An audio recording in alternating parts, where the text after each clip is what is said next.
Hace unos años, durante mis vacaciones, decidí unirme a un grupo de amigos de la universidad en una excursión a las montañas. El plan era sencillo: 3 días de campamento en una zona popular, a unos 3000 metros de altura, con senderos señalizados, baños rústicos y cabañas de emergencia. Era un lugar concurrido, seguro y recomendado en varios foros de viaje. Yo había ido antes, así que no tenía motivos para preocuparme. Salimos en 2 camionetas desde la ciudad. En total, éramos 9 personas. Algunos ya conocían la zona. Otros nunca habían acampado en la montaña.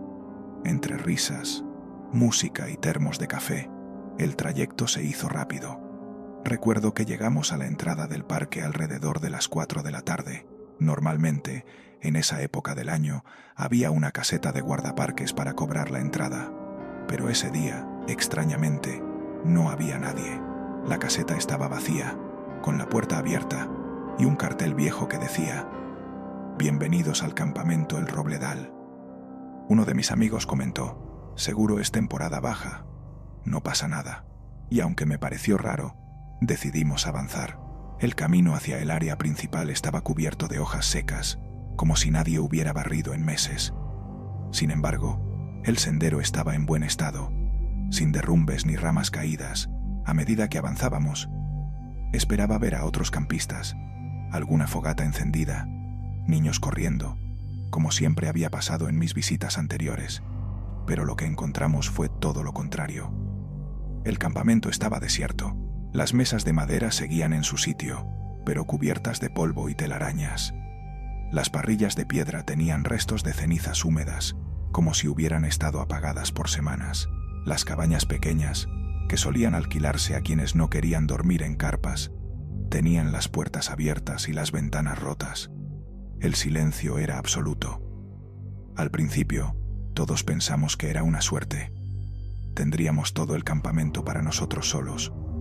Armamos las carpas cerca de un claro, junto al lago. El agua estaba tan quieta que parecía un espejo, pero reflejaba un cielo gris que, a pesar de ser verano, se sentía extraño. Al caer la noche encendimos la fogata, sacamos la guitarra y las cervezas y tratamos de ignorar la sensación de abandono del lugar. Sin embargo, poco a poco comenzaron a ocurrir cosas que nos hicieron dudar de habernos quedado. Lo primero fue el eco. Normalmente, cuando estás en un valle rodeado de montañas, los sonidos se amplifican y rebotan. Pero en ese campamento no. La guitarra sonaba opaca, las risas apenas viajaban unos metros, como si el bosque absorbiera cualquier ruido. Era incómodo, como hablar dentro de una habitación acolchada. Lo segundo fue la luz. A eso de las 10, mientras conversábamos, alguien señaló el otro lado del lago. ¿Ven eso? En la orilla contraria, entre los árboles, había una linterna moviéndose de un lado a otro. Nos levantamos pensando que, al fin, había más campistas, pero la luz se apagó de golpe. «Seguro era alguien caminando», dijo uno de mis amigos, restándole importancia. A medianoche, decidimos dormir. Cada quien se metió en su carpa. Yo compartía la mía con un amigo, y mientras intentábamos conciliar el sueño, escuchamos pasos. No eran de animal. Eran firmes, pesados, como de alguien caminando alrededor del campamento. «¿Será alguno de los chicos?», susurró mi amigo. Me asomé por la rendija de la carpa. Afuera, la fogata ya casi se había apagado. No había nadie. Solo vi sombras entre los árboles, demasiado altas, demasiado quietas para ser personas. Me metí de nuevo en el saco de dormir, tratando de convencerme de que era mi imaginación. Pero a los pocos minutos, se escuchó algo más perturbador. El sonido de varias cremalleras abriéndose al mismo tiempo, como si todas las carpas hubieran sido abiertas desde afuera. Los gritos no tardaron en llegar. Los gritos nos sacaron de golpe del letargo. Mi amigo y yo abrimos la carpa de inmediato y salimos con las linternas en la mano. Lo que vimos fue confuso. 2 de nuestros compañeros estaban de pie, descalzos y temblando, mirando sus propias tiendas abiertas. Juraban que no habían salido ni tocado las cremalleras. «¡Alguien estaba aquí!», gritó Carla, señalando hacia la arboleda. Iluminamos todos al mismo tiempo esa dirección, pero entre los troncos solo se veían ramas inmóviles y la neblina que había comenzado a bajar desde el lago. El ambiente se volvió tenso. Decidimos avivar la fogata para sentirnos más seguros, y entre todos hicimos un círculo alrededor. Nadie quería admitirlo, pero la idea de que alguien desconocido rondara el campamento nos asustaba más que cualquier animal salvaje. A eso de la 1 de la madrugada, mientras tratábamos de mantenernos despiertos, escuchamos un silbido. No venía de nosotros. Era un silbido largo, irregular, como el que hace alguien cuando busca llamar a un perro. El sonido provenía del lago, justo donde horas antes habíamos visto la luz de la linterna. «Eso no es normal», dijo uno de los chicos. Nos quedamos en silencio, con las linternas apuntando al agua. El silbido se repitió, más fuerte, pero esta vez acompañado de algo aún más inquietante. Un eco de voces. Eran susurros que parecían multiplicarse, como si varias personas repitieran frases cortas que no logramos entender. Algunos quisieron recoger sus cosas e irse de inmediato, pero la idea de caminar por el bosque de noche nos aterraba todavía más. Decidimos esperar hasta el amanecer. El tiempo pasó lento. Entre cabeceos y conversaciones en voz baja, tratamos de mantenernos despiertos. Yo fui de los que no lograron dormir, y quizá por eso fui el primero en escucharlo. Detrás de nosotros, en la zona de las cabañas abandonadas, una de las puertas se cerró de golpe. Todos volteamos al mismo tiempo. El sonido fue tan fuerte que hasta levantó polvo en el aire. Iluminamos la estructura con las linternas. Era una cabaña de madera, las ventanas rotas y el techo hundido. Sin embargo, estoy completamente seguro de que, instantes antes, esa puerta estaba abierta de par en par. «Voy a ver», dijo Ricardo, el más valiente del grupo, tomando un palo del suelo como arma improvisada. Le suplicamos que no lo hiciera, pero ya se había acercado. La puerta, que parecía trabada, estaba cerrada con llave. Dio un par de golpes, y entonces, desde adentro, se escucharon 3 golpes de respuesta, como si alguien hubiera contestado desde dentro. La sangre se me heló. Ricardo retrocedió en silencio. Nadie se atrevió a acercarse de nuevo. A las 3 de la mañana, la niebla ya cubría todo el campamento. Apenas podíamos vernos entre nosotros. Fue en ese momento cuando escuchamos lo que parecía ser un motor. Un vehículo se aproximaba por el sendero principal. Se veía un resplandor, como de faros, filtrándose entre los árboles. Corrimos a la entrada del campamento, pensando que tal vez serían guardabosques o visitantes. Pero cuando llegamos, no había nada. Ni luces, ni rastro de neumáticos, ni sonido. Solo la neblina cerrándose detrás de nosotros. Lo que más nos desconcertó fue lo siguiente. Al volver hacia las carpas, descubrimos que nuestras mochilas ya no estaban donde las habíamos dejado. Ni la comida, ni las linternas extra, ni las cantimploras. Todo había desaparecido. Nadie escuchó pasos. Nadie vio nada. Simplemente, nuestras pertenencias ya no estaban. Fue en ese momento que todos, sin necesidad de ponernos de acuerdo, supimos que no podíamos esperar al amanecer. Teníamos que salir de ahí, aunque fuera de noche. No perdimos más tiempo. Con lo poco que teníamos encima, algunas linternas, botellas de agua y las llaves de las camionetas, recogimos lo indispensable y dejamos las carpas atrás. Nadie quería ser el último en moverse. Así que emprendimos la marcha todos juntos hacia el sendero de salida. El camino que durante el día había parecido tan sencillo, ahora era un túnel oscuro de ramas y niebla. El aire estaba helado, y cada crujido de hojas bajo nuestros pies nos hacía estremecer. Caminábamos rápido, casi corriendo, cuando escuchamos de nuevo ese silbido, ahora más cerca, como si nos acompañara desde los árboles a nuestra izquierda. Aceleramos el paso, pero entonces las voces regresaron. Ya no eran murmullos lejanos, sino palabras nítidas, aunque imposibles de comprender. Sonaban como un idioma extraño, gutural, repetitivo. Lo peor era que no venían de un solo punto. Estaban delante, detrás, a los costados. Uno de los chicos tropezó y cayó.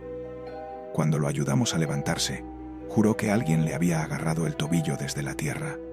Revisamos con las linternas, pero no había nada, solo raíces húmedas y piedras cubiertas de musgo. Seguimos avanzando, esta vez casi en silencio, hasta que vimos lo que parecía ser el resplandor de un vehículo. 2 luces intensas brillaban al final del sendero, como si fueran los faros de una camioneta esperándonos. Fue un alivio momentáneo. «Debe ser la caseta de entrada», dijo Carla, corriendo hacia las luces. Pero al acercarnos, nos dimos cuenta de algo espantoso. Las luces no estaban fijas en un vehículo, sino suspendidas en el aire, flotando a la altura de unos faros. Sí, pero sin ningún cuerpo metálico detrás. Eran 2 círculos de luz blanca, parpadeando suavemente en medio de la niebla. Nos detuvimos de golpe. El silencio era total, y entonces ambas luces comenzaron a moverse lentamente hacia nosotros, como si flotaran. Gritamos y corrimos en dirección contraria, sin mirar atrás. La adrenalina nos hizo avanzar a ciegas entre ramas y piedras, hasta que finalmente divisamos la carretera. El alivio nos recorrió el cuerpo. Estábamos de vuelta donde habíamos dejado las camionetas. Pero la sensación de triunfo duró poco. Las camionetas estaban abiertas, con las puertas de par en par, y los asientos delanteros completamente rasgados, como si un animal enorme hubiera intentado salir desde adentro. No había huellas de neumáticos recientes. De hecho, el polvo alrededor estaba intacto, como si jamás hubiéramos llegado en esos vehículos. El silencio pesaba tanto que ninguno se atrevió a hablar. Decidimos seguir caminando por la carretera, cuesta abajo, esperando encontrar ayuda. El camino era largo, pero preferible a regresar al bosque. Fue entonces cuando lo vimos. En medio de la carretera, iluminado por la luna, había un campamento idéntico al que acabábamos de abandonar. Mismas mesas, mismas cabañas, misma fogata apagada. Incluso pudimos ver, desde la distancia, nuestras propias carpas todavía montadas junto al lago. Era imposible. Habíamos caminado en dirección contraria durante casi 1 hora, y aún así estábamos de vuelta en el mismo lugar. Uno de mis amigos empezó a llorar, otro gritaba que era imposible. Yo solo podía mirar, paralizado, cómo en el centro del campamento se encendía lentamente una fogata que nadie había encendido, y alrededor de esa fogata comenzaron a aparecer siluetas. Las siluetas se materializaron una tras otra alrededor de la fogata encendida. Primero parecían sombras altas y delgadas, como figuras dibujadas contra el fuego. Luego, poco a poco, fueron tomando forma. Pero lo extraño era que sus rostros eran idénticos a los nuestros. Yo mismo me vi sentado al otro lado de la hoguera, con la misma ropa, la misma expresión agotada. Mis amigos también estaban allí, reflejados como en un espejo. Nos observaban en silencio, inmóviles, sin pronunciar palabra alguna. Nadie se atrevía a dar un paso más. El aire era tan espeso que costaba respirar. Entonces, una de esas copias ya levantó la mano lentamente y señaló hacia nosotros. En ese mismo instante, todos los demás hicieron el mismo gesto, como si fuéramos los intrusos y no ellos. Carla soltó un grito y empezó a correr hacia la carretera. Los demás la seguimos sin pensarlo, aunque no sabíamos ya hacia dónde huir. Las voces regresaron, pero esta vez eran nuestras propias voces, gritando nuestro propio nombre entre los árboles. Corrimos hasta que las piernas no nos respondieron más. La niebla se fue disolviendo a medida que descendíamos por la carretera, y finalmente vimos un letrero oxidado. Bienvenidos al campamento Los Pinos, cerrado desde 1986. Nos detuvimos atónitos. El campamento llevaba cerrado décadas. Lo último que recuerdo es que, al mirar hacia atrás, el bosque estaba completamente oscuro. No había fogata, no había cabañas, no había nada, solo silencio. Cuando finalmente llegamos al pueblo al amanecer y contamos lo ocurrido, un anciano nos dijo que no éramos los primeros en aparecer así, confundidos y sin pertenencias, después de pasar la noche en ese lugar. Hasta hoy, ninguno de mis amigos quiso volver a hablar del tema. Pero yo sigo teniendo una duda que me carcome cada noche. ¿Quiénes eran esas copias alrededor de la fogata? ¿Y cuál de nosotros fue el que realmente logró salir del campamento?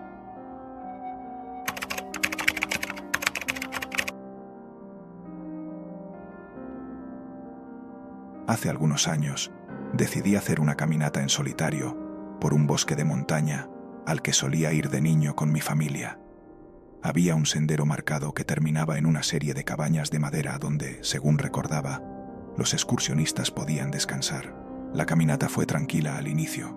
El aire frío, el olor a pino y el crujido de las ramas bajo mis botas me hacían sentir acompañado, aunque no hubiera nadie más cerca. El sol caía lento, y yo confiaba en llegar antes de que oscureciera por completo. Cerca del atardecer, el bosque se volvió más espeso, el sendero se bifurcó varias veces, y aunque seguí las señales pintadas en los árboles, me di cuenta de que estaba tardando mucho más de lo previsto. Justo cuando empezaba a sentirme perdido, vi a lo lejos una construcción de madera. Era una cabaña, bastante deteriorada, con un cartel que apenas se alcanzaba a leer: Cabaña 12. Lo raro fue que, a pesar del abandono evidente, había humo saliendo de la chimenea. Golpeé la puerta, un poco nervioso. Tras unos segundos, se abrió. Del otro lado había un hombre de aspecto rudo, con barba espesa y un uniforme verde que parecía el de un guardabosques. Su voz era grave, pero amable. «Llegaste justo a tiempo. La noche aquí no es buena para andar solo». Me invitó a pasar. El interior estaba tibio, iluminado por un fuego en la chimenea. Había una mesa con utensilios viejos, un par de camas y un olor fuerte a madera húmeda. El hombre me ofreció un poco de café y me dijo que podía pasar la noche allí, que al amanecer él me guiaría de regreso al camino principal. Conversamos un rato. No era muy hablador, pero me contó que llevaba años cuidando esa zona del bosque, que rara vez recibía visitas y que le sorprendía ver a alguien en esa época del año. Cuando le pregunté por qué la cabaña estaba en tan mal estado, solo respondió: «Aquí todo se pudre más rápido de lo que debería». Su mirada me incomodó un poco, pero el cansancio me ganó. Dormí en una de las camas, aunque el colchón estaba húmedo y frío. Lo inquietante vino después. A mitad de la noche desperté con un sonido raro, pasos alrededor de la cabaña. Escuché ramas quebrarse, como si varias personas caminaran en círculos afuera. Me levanté, pero el guardabosques ya estaba de pie, mirando por la ventana. «No abras la puerta», me dijo en voz baja, sin apartar la vista del exterior. «Pase lo que pase. No salgas». Me quedé helado. El sonido de los pasos se hizo más fuerte, y entonces, entre los crujidos, escuché algo peor. Voces, varias, susurrando al mismo tiempo, como si recitaran un rezo en un idioma que no comprendía. No dormí más esa noche. El amanecer llegó más lento de lo que esperaba. Apenas la primera claridad iluminó la ventana. Los pasos y las voces que habían rodeado la cabaña se desvanecieron, como si la luz las hubiera borrado. Yo estaba sentado en la cama, temblando de cansancio. El guardabosques, en cambio, parecía tranquilo. Preparó café en una vieja olla ennegrecida y me dijo que podíamos salir en cuanto yo estuviera listo. Antes de irnos, quise echar un vistazo afuera. Caminé hasta la puerta y la abrí despacio. Lo que vi me dejó sin aliento. El suelo alrededor de la cabaña estaba cubierto de huellas, decenas, tal vez cientos, todas alrededor de la casa, en círculos desordenados. Lo raro era que no parecían huellas de botas ni de zapatos, sino de pies descalzos. «¿Lo ves?», dijo el guardabosques a mi espalda. «Por eso no dejo que nadie salga de noche». No supe qué contestar. Cerré la puerta de golpe y recogí mis cosas. Emprendimos la caminata cuesta abajo. El guardabosques iba delante, moviéndose con seguridad entre senderos que yo nunca habría distinguido. No hablaba mucho, y cuando lo hacía, su voz era tan baja que parecía un murmullo. Me pregunté si realmente trabajaba allí, o si vivía solo en esa cabaña olvidada. Después de casi una hora, llegamos a un claro donde debería haber estado el camino principal. Pero en lugar de senderos marcados o señalizaciones turísticas, lo único que había eran árboles caídos y maleza. Me detuve, confundido. «¿Estás seguro de que vamos bien?», pregunté. El guardabosques no contestó de inmediato. Se agachó y tocó el suelo, como buscando algo entre las hojas. Luego se levantó y me miró con una expresión que no olvidaré jamás. «Aquí ya no hay camino», dijo. «Hace años que lo borraron». El estómago me dio un vuelco. Quise preguntarle a qué se refería, pero en ese momento escuchamos un ruido fuerte detrás de nosotros. Ramas partiéndose, pasos apresurados. Giramos al mismo tiempo y vimos sombras moviéndose entre los árboles, acercándose. El guardabosques me empujó hacia adelante. «Corre», ordenó, con voz firme. «No te detengas, no mires atrás». Obedecí. Corrí con todas mis fuerzas mientras las ramas me golpeaban el rostro, pero no podía dejar de pensar en algo. El sonido de los pasos detrás de mí no eran solo de esas cosas. También escuchaba el eco de los míos, pero duplicados, como si alguien más estuviera corriendo exactamente a mi lado, imitando cada movimiento. Corrí hasta que mis piernas ya no pudieron más. Me detuve jadeando, con el pecho ardiendo, y cuando miré a mi alrededor, me di cuenta de que estaba completamente solo. El guardabosques ya no estaba conmigo. El bosque se extendía en todas direcciones, idéntico, sin un sendero claro que seguir.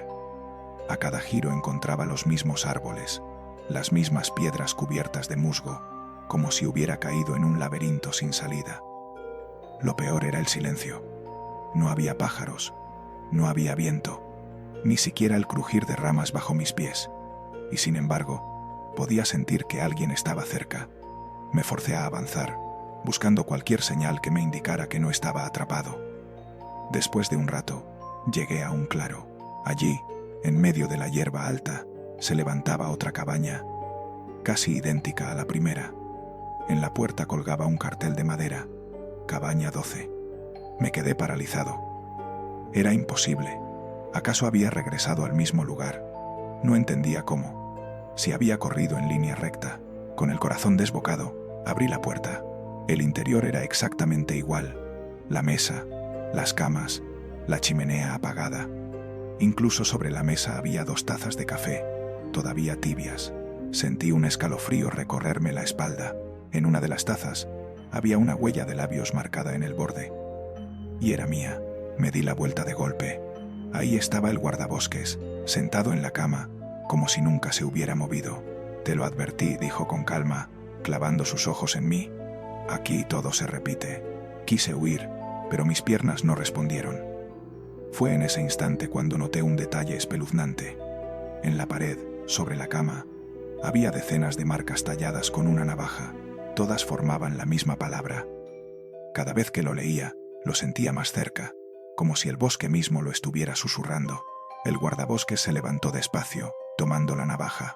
«Algunos logran salir», dijo. «Otros se quedan aquí para siempre». Me quedé inmóvil mientras el guardabosques se acercaba con la navaja en la mano. Su sombra, alargada por la luz del fuego, parecía mucho más grande que su cuerpo.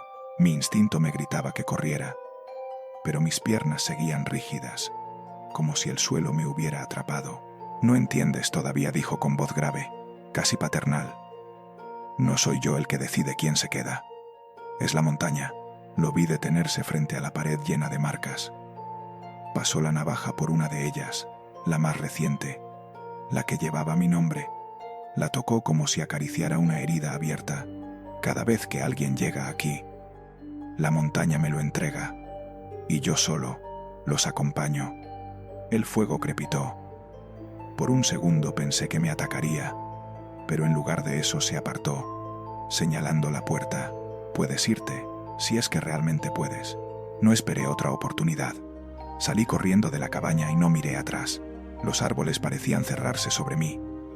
El aire se volvía espeso y sentía que el bosque se estiraba, como si me obligara a caminar en círculos. Perdí la noción del tiempo. Podría haber sido 1 hora o una noche entera. Finalmente, cuando mis fuerzas se agotaban, vi un destello de luz, faros de un automóvil en movimiento. Corrí hacia ellos y salí de golpe a una carretera estrecha. El conductor, sorprendido, frenó bruscamente. Bajé la mirada. Estaba cubierto de barro, las manos ensangrentadas y la ropa desgarrada. Apenas pude balbucear que necesitaba ayuda. Me llevaron al pueblo más cercano. Conté lo que había vivido, pero nadie me creyó. Dijeron que las cabañas habían sido demolidas hacía más de 20 años. Después de una serie de desapariciones misteriosas de excursionistas, nadie recordaba a ningún guardabosques en esa zona. Intenté volver tiempo después, armado con mapas y rutas señalizadas, pero jamás encontré la cabaña 12. Y, aún así, algunas noches, cuando cierro los ojos, escucho el crujido de pasos descalzos rodeando mi casa y un murmullo persistente que repite mi nombre, como tallándolo una y otra vez en las paredes invisibles de la oscuridad.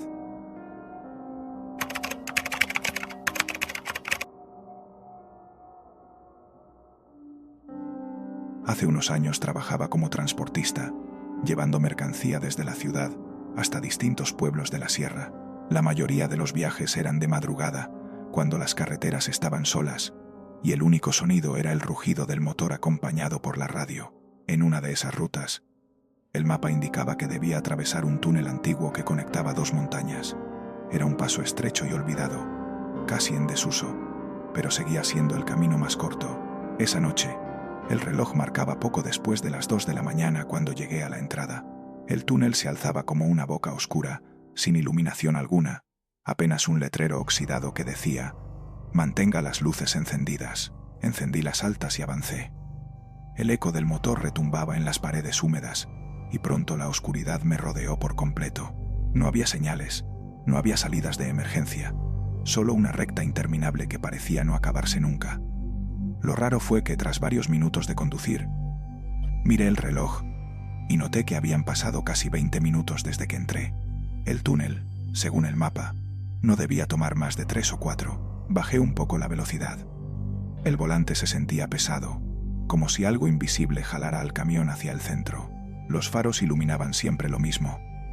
Paredes grises, húmedas, llenas de manchas oscuras que parecían moverse cuando las miraba fijo. Me dije a mí mismo que era cansancio, que tal vez estaba exagerando, pero entonces el espejo retrovisor me mostró algo imposible. No estaba solo. Detrás de mi camión, a unos metros, avanzaban las luces de otro vehículo. No lo había visto entrar conmigo, y lo más extraño era que sus faros eran demasiado amarillos, demasiado opacos, como si pertenecieran a un coche antiguo. Me tranquilicé pensando que sería otro conductor, pero pronto me di cuenta de que no intentaba rebasarme ni acercarse más.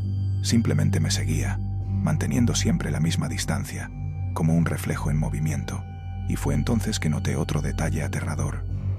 El reloj del tablero había dejado de avanzar. Las agujas estaban clavadas exactamente a las 2:12 de la mañana. El túnel, el camión detrás de mí y la hora fija. Todo parecía suspendido en un bucle interminable. Apreté el acelerador con fuerza. El motor rugió y la aguja del velocímetro subió rápido, pero el túnel parecía no tener fin. Cada tramo era idéntico al anterior. Las mismas paredes húmedas, las mismas manchas oscuras que parecían gotear desde el techo. Miré de reojo el retrovisor. Las luces amarillentas del vehículo que me seguía seguían ahí, inmutables, a la misma distancia de siempre. No importa cuánto aumentara la velocidad. Nunca se acercaban, nunca se alejaban. El aire dentro de la cabina empezó a ponerse pesado, con un olor extraño, como a hierro oxidado. Abrí la ventana para respirar mejor, pero lo que escuché me heló la sangre. No había viento, no había ruido externo, solo el eco de mi motor rebotando en las paredes. Me dije que tal vez el túnel tendría una curva, una salida que aún no veía, pero al mirar el GPS en mi celular, la pantalla mostraba un mapa en blanco, como si no hubiera señal. La única información fija era la hora, y seguía marcando 2:12 de la mañana. El corazón me latía tan fuerte que decidí hacer algo desesperado. Frené de golpe en medio del túnel. Las llantas chirriaron contra el pavimento, y el eco retumbó como un trueno. Me quedé inmóvil, esperando a que el vehículo de atrás hiciera lo mismo, pero no pasó nada. Cuando volví a mirar el retrovisor, las luces amarillas ya no estaban. Un sudor frío me recorrió la espalda. Bajé del camión con cautela, la linterna en la mano. El túnel estaba vacío, completamente silencioso. Caminé unos pasos hacia atrás, buscando señales de neumáticos en el suelo, alguna marca que demostrara que no estaba imaginando las luces. Nada. Volví al camión, tratando de convencerme de que había sido una ilusión por el cansancio. Encendí de nuevo el motor y avancé unos metros más. Y ahí fue cuando el verdadero terror comenzó. Las luces reaparecieron de golpe. Esta vez, delante de mí, un par de faros amarillos brillando en la oscuridad, inmóviles, como si me esperaran. Frené otra vez, con el corazón desbocado. Intenté retroceder, pero el túnel detrás de mí se había transformado. Ya no era la misma recta que había recorrido. Ahora parecía inclinado hacia abajo, como una pendiente interminable que descendía a un abismo. Me quedé atrapado en medio, sin salida, con el eco de mi respiración rebotando en las paredes. Y entonces escuché un sonido que me paralizó. Un golpeteo rítmico, metálico, como si algo estuviera golpeando desde dentro de las paredes del túnel. 1, 2, 3 golpes, una pausa y luego una voz ahogada que susurró mi nombre. Me quedé helado. No había forma de que alguien supiera mi nombre allí dentro, en un túnel olvidado en medio de la sierra. Cerré los ojos un segundo, esperando que fuera mi imaginación, pero los golpes se repitieron, más fuertes, más cerca. El eco hacía imposible ubicar de dónde venían. Podía jurar que las paredes mismas vibraban con cada impacto. Tomé la linterna y bajé del camión, tratando de mantener el pulso firme. Alumbré hacia adelante, donde los faros amarillentos seguían inmóviles, suspendidos en la oscuridad, pero al enfocarlos mejor, noté que no eran faros. Eran 2 círculos luminosos clavados en la pared, como ojos abiertos que me observaban. Retrocedí, con el estómago encogido. Quise volver a la cabina, pero al girar la linterna hacia atrás, vi algo peor. El camión ya no estaba, solo quedaba el túnel vacío, infinito, con el suelo húmedo y un olor a tierra podrida que se metía en mis pulmones. Me encontré atrapado, solo, rodeado de un silencio que parecía tragarse mis propios pensamientos. Y en ese instante lo escuché claro. Pasos arrastrados acercándose por el pasillo, como si alguien caminara descalzo sobre el concreto mojado. «Sal», susurró una voz, apenas audible. «Sal, de ahí», pero no había salida, ni adelante, ni atrás. El túnel era eterno. Comencé a correr. No pensaba, no miraba, solo corría. Mis pasos resonaban multiplicados, como si hubiera cientos de personas corriendo conmigo, aunque sabía que estaba solo. Cada tanto, las luces amarillas aparecían en un lado distinto, adelante, detrás, incluso en el techo, como si el túnel entero me vigilara. Finalmente, mis piernas cedieron y caí de rodillas, jadeando, con la linterna temblando en mi mano. Alumbré hacia el frente y lo vi. Una puerta metálica, oxidada, encajada en una de las paredes. No debería estar ahí. No tenía sentido en medio de un túnel. Golpeé con desesperación, gritando, hasta que la puerta se abrió con un chirrido insoportable. Del otro lado no había salida al exterior, ni siquiera un pasillo, solo una habitación cuadrada, iluminada por un único bombillo amarillento que oscilaba como un péndulo. Entré. Cerré la puerta de golpe, respirando aliviado por estar fuera del túnel. Pero cuando me giré, casi pierdo la cordura. Las paredes de la habitación estaban llenas de fotografías pegadas, todas tomadas dentro del mismo túnel. En ellas aparecían distintos conductores, aterrados, mirando hacia atrás en sus vehículos. Algunos estaban congelados en mitad de un grito, otros con los ojos desorbitados. Me acerqué a una de las fotos y sentí que el corazón me explotaba. En la más reciente, estaba yo, con la linterna en la mano, exactamente como estaba en ese momento. Me quedé mirando esa fotografía, incapaz de moverme.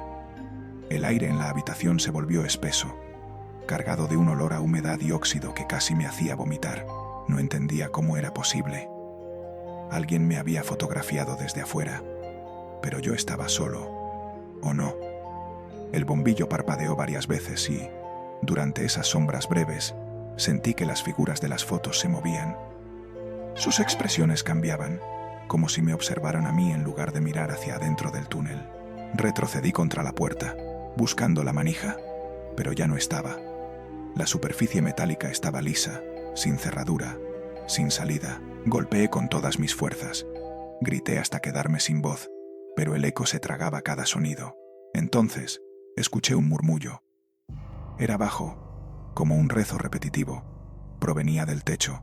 Alcé la linterna y la dejé caer al suelo. Decenas de manos huesudas se asomaban entre las grietas del techo, como si intentaran alcanzarme. Los dedos largos se movían lentamente, rozando el aire. El murmullo se transformó en risas apagadas, risas que conocían mi nombre. Miré otra vez las fotos. Todas se estaban cambiando, una a una. Los rostros de los conductores desaparecían y eran reemplazados por el mío, mi cara repetida decenas de veces, congelada en distintas expresiones de miedo. Quise cerrar los ojos, pero una voz resonó en mi cabeza, profunda y fría. Nadie sale del túnel. Tú eres parte de él ahora. El bombillo se apagó y todo se volvió oscuridad. No recuerdo qué pasó después. Lo siguiente que sé es que desperté dentro de mi camión, detenido a la entrada del túnel, con el motor apagado y el reloj marcando las 2:12 de la madrugada. Pensé que tal vez había sido un sueño. Pero cuando bajé del vehículo, vi en el suelo, junto a la rueda delantera, una fotografía húmeda y arrugada. En ella estaba yo, con la linterna en la mano, arrodillado frente a la puerta metálica, y desde entonces, cada vez que conduzco de noche, no importa la carretera, siempre termino viendo en el retrovisor esas luces amarillentas siguiéndome de cerca, esperando a que vuelva a entrar.